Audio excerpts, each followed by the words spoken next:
Para analizar la situación de lo que está pasando en nuestro país, especialmente con los productores y los exportadores también, le agradecemos al licenciado Gary Rodríguez, palabra autorizada para hablar precisamente de esta problemática, gerente del Instituto Boliviano de Comercio Exterior. Buenos días, Pablo y Claudia les saludan en Noticias de Actualidad. Muy buenos días, gracias por la entrevista, un saludo a Claudia, a Pablo y por su intermedio a la audiencia de este programa. Con respecto a lo que está ya pasando en nuestro país, porque se ha hecho costumbre el tema del bloqueo, el tema de que, pero no hay solución y hay empresas que están siendo golpeadas con la exportación especialmente. Pablo, con el bloqueo no gana absolutamente nadie cuando hablamos de gente de bien. Decía usted con claridad que los productores están afectados, pero déjeme decirle, no solamente son los productores agropecuarios o los agroindustriales, los productores forestales, madereros, los exportadores, importadores, transportistas, los comerciantes, los prestadores de servicios, los que hacen actividades en tema de turismo, el cuentapropista, el pequeño productor, comerciante, los que viven del día a día, absolutamente toda esta gente de bien está afectada, e incluso los consumidores, porque está viendo que estos desmanes están traduciéndose en incrementos de precios por allá, principalmente en La Paz, en Cochabamba, donde está el foco del conflicto, por una parte, pero también está ocasionando problemas en el lugar de origen de la producción cuando no puede salir. Entonces hay una situación que afecta al productor, que ve cómo caen los precios, tiene que malbaratar su producción, se descapitaliza, no tiene cómo atender sus deudas. Bueno, los exportadores, importadores están en una situación igual, no tienen cómo pagar a sus proveedores, las cadenas de distribución se están destruyendo literalmente, y es lamentable decirlo, pero cuando el país más necesitaba trabajar, necesitaba paz, necesitaba seguridad, previsibilidad y respeto sobre todo a las reglas de juego, se dan estas situaciones que, hay que decirlo también, no son de ahora, ¿verdad? Pero curiosamente Bolivia marca un nuevo récord a nivel mundial, estamos con más de 40 días de bloqueo, es algo inconcebible, pero además intolerable. En una sociedad que se precie de civilizada, las diferencias, las aspiraciones, tienen pues que resolver a través del diálogo. En un Estado de Derecho, cuando prevalece la institucionalidad, cuando prevalece la norma, la ley, se tiene pues que respetar los derechos de absolutamente todos los ciudadanos, porque no puede haber hijos y entrenados en un mismo país. Y hasta donde yo sé, sin ser abogado, en un Estado de Derecho hay una constitución política del Estado, hay leyes, hay normas derivadas y también instituciones del Estado que están llamadas a cumplir y hacer cumplir esas leyes, esas normas. ¿Para qué? Para garantizar una pacífica convivencia entre los ciudadanos, para garantizar el libre tránsito, el derecho al trabajo, el derecho a la alimentación, a la salud, a la vida, etcétera. Pero lamentablemente eso no se está cumpliendo. Entonces, en suma, perdemos absolutamente todos, ¿no? Los productores, los comerciantes, los prestadores de servicios y por supuesto los ciudadanos. Esto no se acaba además de la noche a la mañana. Los perjuicios hacia adelante realmente van a ser muy, pero muy fuertes. Licenciado, ¿qué futuro le espera a la gente, a todos, digamos, ¿no? Porque esta crisis viene arrastrando ya desde 2023, 2024, ha habido pandemias, paros, bloqueos, esto sin duda más empeora la crisis, pero ¿cuál es el futuro? Porque vemos en Santa Cruz muchos negocios cerrar, vemos en La Paz también negocios cerrados, gente que apostaba por la economía de este país, invertía, puso su platita, terminó perdiendo. Entonces, ¿qué le espera a toda esa gente, a todos los bolivianos? Gracias por su intervención, que es muy certera, porque ha tocado dos temas que son importantísimos, que el gobierno debería tener en cuenta en función de las respuestas que debe dar para que la ciudadanía no se impacte mucho más. En primer lugar, decía usted bien, desde el año 2023, el 2024 y el 2025 ha habido recesión en Bolivia. Eso quiere decir que la economía ha caído, ha disminuido por diferentes razones. No solo eso, el año pasado, aparte de la caída del Producto Interno Bruto en 1.58%, tuvimos una inflación del 20%. Pero la otra cosa que usted tocó y que me encanta es de que todos estamos dispuestos a que en este nuevo ciclo político, debía haber un nuevo ciclo económico, a dar de sí para recuperarnos de esas caídas por 3 años seguidos, y de alguna forma se estaba avanzando. Fíjese qué triste que los bloqueos en realidad al final del día lo que van a causar son más pobres, más pobreza. Porque si en los últimos 3 años la economía, el Producto Interno Bruto del país ha venido cayendo, pero al mismo tiempo la población del país ha seguido aumentando, quiere decir que esa gran torta de producción de bienes y servicios que se ha ido haciendo más pequeña, se ha tenido que repartir entre una mayor cantidad de gente. ¿Qué significa eso al final del día? Mayor pobreza. Súmele ahora estos desmanes por más de 40 días. Una pérdida que en lo económico, porque hablamos nosotros como institución de 3 grandes pérdidas y de 4 afectaciones.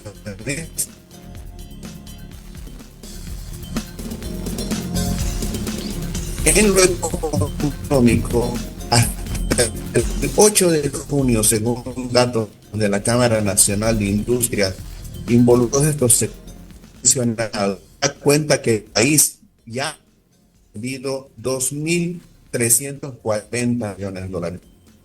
Estamos hablando de 2.000 dólares fácil, pero no solo eso, está también la pérdida de... ¿Quién va a venir a un país tomado cuando al exterior saliendo el poncho rojo con su, aunque no piense igual, o viene a la policía, o que aparezcan estos, no sé cómo llamarlos, grupos,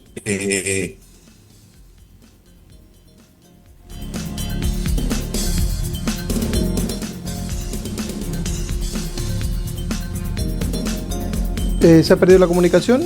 Vamos a restablecer nuevamente, por favor, la comunicación con el licenciado Gary Rodríguez para que pueda terminar. Y es verdad el daño que está causando estos 42 días de bloqueo. ¿Me confirma, por favor, cuando tengamos nuevamente el contacto? Es sin duda muy valioso lo que nos decía Gary Rodríguez, Pablo, porque hay pérdidas millonarias por parte del sector productivo, los grandes empresarios, pero ¿qué hace el ciudadano de a pie? ¿Qué hace el ciudadano? Eso es importante. ¿Qué futuro? ¿Qué vamos a hacer nosotros como bolivianos? Si teníamos un ingreso, por ejemplo, teníamos un negocio el cual percibíamos diario, se tuvo que cerrar porque bajó la economía. Entonces, ¿qué futuro nos espera? ¿Qué vamos a comer? ¿Qué vamos a tener para más adelante? Le damos nuevamente paso, licenciado, se restableció la comunicación. Adelante, lo seguimos escuchando. A estas alturas ya no me extrañaría que nos esté bloqueando algún poncho rojo, alguien de la COP, no sé.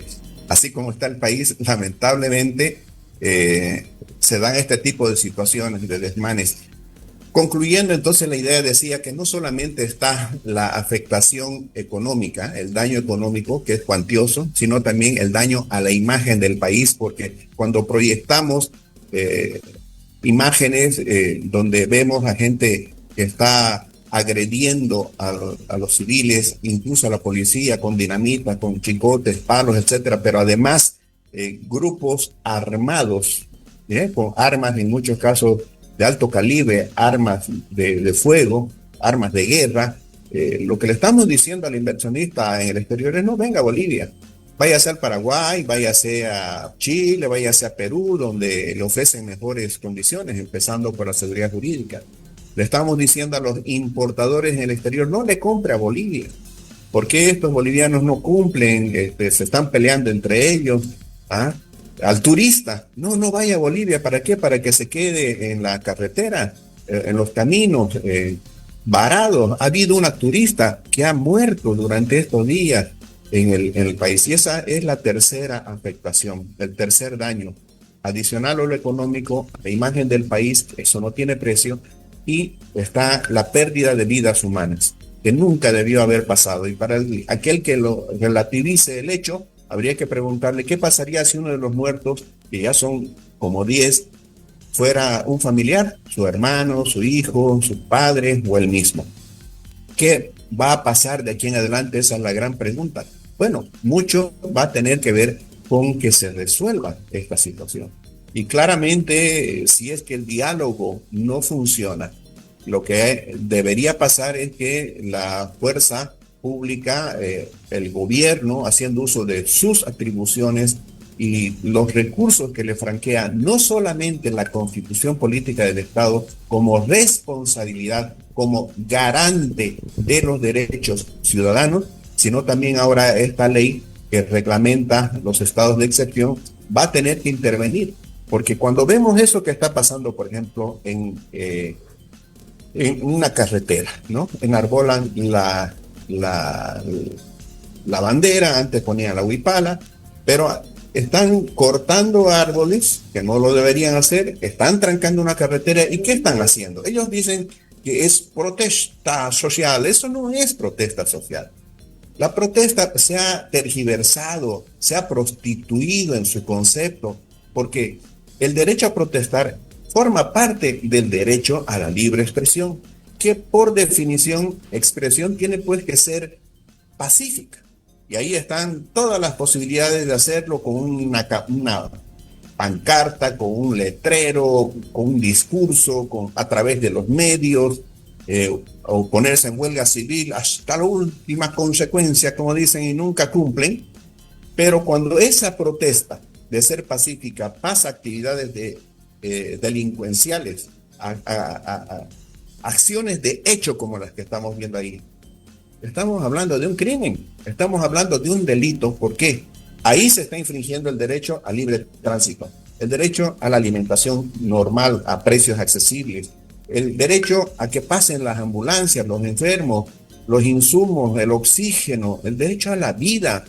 E increíblemente, pese a que hay convenciones internacionales para situaciones de guerra, donde se garantiza que no deben darse cercos a las ciudades, en pleno siglo XXI estamos viendo estas amenazas y estos hechos. Entonces, ¿qué va a pasar de aquí en adelante con la gente? Va a depender mucho de lo que haga el gobierno. Las señales son importantes. Cuando una persona se anima a bloquear, tiene que saber que está delinquiendo, y así como un ladrón, así como un secuestrador o un narcotraficante, cuando decide cometer un crimen, está consciente de que puede ser sancionado. De igual manera, los bloqueadores tienen que tener esa conciencia. Ya creo que están advertidos. Y bueno, sobre la advertencia no hay reclamo. El gobierno tiene que actuar para garantizar que después, con una premura que el caso amerita, trabajemos entre el sector público y el sector privado para recuperar el tiempo perdido, para recuperar a nuestras empresas, principalmente las micro, las pequeñas que están sufriendo tanto. ¿Por qué? Porque estamos perdiendo empleo, porque las empresas se están descapitalizando, las empresas no están generando ingresos, pero tienen que pagar al banco, tienen que pagar a sus proveedores los servicios que han contratado, o tienen que pagar a sus empleados. Y si no se hace no se implementan políticas de cortísimo plazo, ya hemos visto un par de ellas que han lanzado una línea de crédito, creo, para los transportistas, y también han acordado, gracias que Asoban lo ha refrendado, pues la posibilidad de reprogramación de créditos, pero habría que pensar en un fondo muy, muy importante para recuperar a las empresas, en un fondo de emergencia para generar empleo.